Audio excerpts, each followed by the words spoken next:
ఎన్టీఆర్ ఇప్పుడు దేవర మూవీ చేస్తున్న సంగతి తెలిసిందే. అయితే ఈ సినిమాతోనే కొన్ని మూఢనమ్మకాలను ఎన్టీఆర్ అన్న చెరిపేస్తాడా లేదా అన్నదే అసలు ముచ్చట. ఇంతకీ ఆ మూఢనమ్మకాలు ఏంటి అంటారా? ఎన్టీఆర్ లాస్ట్ చేసిన మూవీ త్రిబులర్, అది ఎంత పెద్ద బ్లాక్ బస్టర్ అయిందో తెలుసు. ఇకపోతే ఎప్పటి నుండో వస్తున్నది ఏందంటే, రాజమౌళి సినిమాతో హిట్ కొట్టిన ఏ హీరో నెక్స్ట్ మూవీ అయినా సరే ఖచ్చితంగా ఫ్లాప్ అవుతుంది. బాహుబలి తర్వాత ప్రభాస్ సాహో ఫ్లాప్ అయింది. త్రిబులర్ తర్వాత రామ్ చరణ్ కి ఆచార్య ఎంత పెద్ద డిజాస్టర్ అయ్యిందో తెలుసు.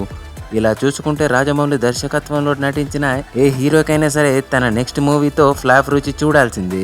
ఇది ఇప్పటి నుండి కాదు, సుమారుగా 20 ఏళ్ల చరిత్ర. రాజమౌళి కెరీర్ స్టార్ట్ చేసినప్పటి నుంచి ఇప్పటి వరకు ఇది ఇలాగే కొనసాగుతోంది. ఇక ఆ లైన్లో నెక్స్ట్ ఉన్నది మన ఎన్టీఆర్ అన్నే. త్రిబులర్ తర్వాత ఎన్టీఆర్ అన్నది ఒక్క సినిమా కూడా రిలీజ్ అవ్వలేదు. అంటే దేవర సినిమా హిట్ పైనే మొత్తం ఆధారపడి ఉంది.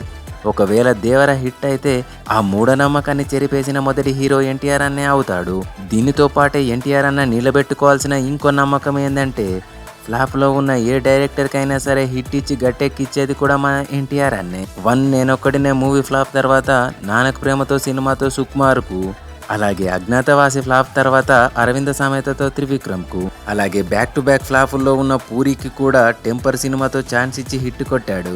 ఆ లెక్కను చూసుకుంటే ఆచార్యతో ఫ్లాప్లో ఉన్నాడు కొరటాల శివ. ఒకవేళ ఈ నమ్మకం ఇలాగే కొనసాగాలంటే దేవర ఖచ్చితంగా హిట్ కొట్టాల్సిందే.